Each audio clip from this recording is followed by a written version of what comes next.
On that fateful day, November 22, 1963, the whole country with a TV or who were present in Dallas were mesmerized watching President John F. Kennedy and Jacqueline Kennedy enter Dealey Plaza on Elm Street. The young handsome president waved at the crowd as they passed by. The motorcade moved slowly down Elm when the shots rang out, ending the life and presidency of John Fitzgerald Kennedy. There are thousands of stories to be written by the people who witnessed the assassination in addition to the conspiracies of how the horrific event could have happened. The shooting began shortly after the motorcade made the sharp left-hand turn from Houston onto Elm Street. Most recalled the loud gunshots after he started waving to the crowd.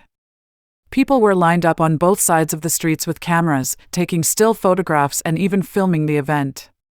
One of those such people has become a mystery herself. Following JFK's assassination, the CIA and FBI were calling on anyone who filmed or was there to come forward and be interviewed. They would then use the interviews, the footage, and the photos to piece together what had happened that day. As they interviewed and re-interviewed people, stories shifted and statements were changed. The photos went far in piecing information together. A person emerged out of that crowd that became somewhat of a mystery herself. They called her the Babushka Lady.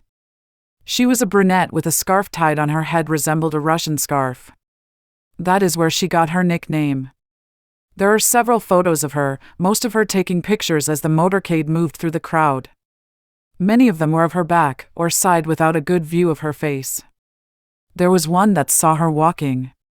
She was brunette, wore glasses, and was slightly heavy, though because of the trench coat she wore, it was hard to tell her size exactly.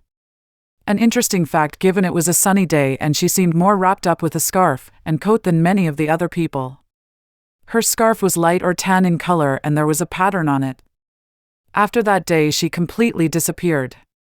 In 1970 a woman came forward by the name of Beverly Oliver Massagey. She said she was the Babushka Lady. She said she had been given an experimental camera by a friend and was 17 years old at the time. She continues to maintain that. I ran across her husband in a forum and he maintains the same story. Charles Massagey tells this story on July 23, 2016. Beverly Oliver has been my wife for over 45 years. She is who she says she is and has proven it several times. She documents who she is in her book, Nightmare in Dallas. Some details that are curious about Beverly Oliver: she said she was 17 when she saw the assassination, yet the woman is clearly older. Oliver stated that she filmed the assassination with a Super 8 film Yashica camera and that she turned the undeveloped film over to two men who identified themselves to her as FBI agents. She was given a receipt and told she would get the camera back, but never inquired later. Her personal story and the connections to the JFK assassination is wild on its own merits.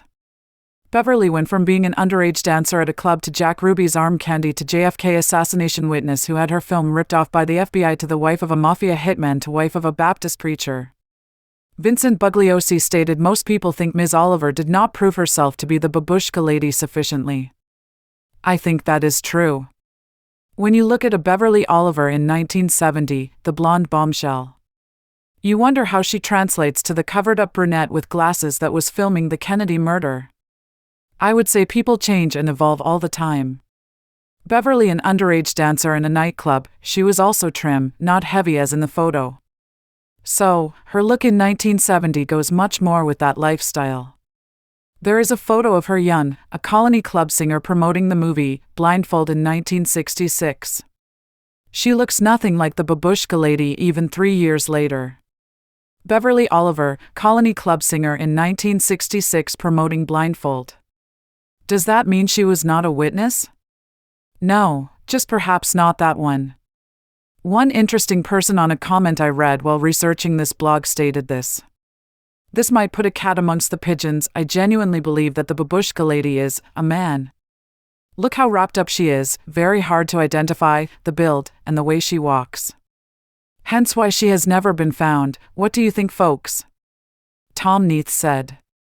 This woman's story is almost a conspiracy in itself. The woman in photo is brunette, plain, slightly overweight though hard to tell because of trench coat overdressed for the day, and clearly trying to hide in plain sight. She has never been identified for certain. Then there is Beverly Oliver, a blonde bombshell as early as 1966, who has a connection to the mob underworld of Dallas. Dallas always denied there was mob activity there. This proves otherwise in a connection to Jack Ruby, who kills Oswald. She also identifies Oswald before the shooting. Another weird fact. The camera she claims to use, Super 8 Yashica, is not on the market until 1969, 6 years later. It is clear Beverly Oliver Massagey knows a lot about the people and the assassination. Many people, in response to the Real Cool Interesting Stuff site, believe the Babushka Lady is a man. There may be to witness the shooting. The question still remains, who was the Babushka Lady? Was she a man dressed as a woman? Was she Beverly Oliver? Or someone completely different who just didn't want to be involved? We may never know.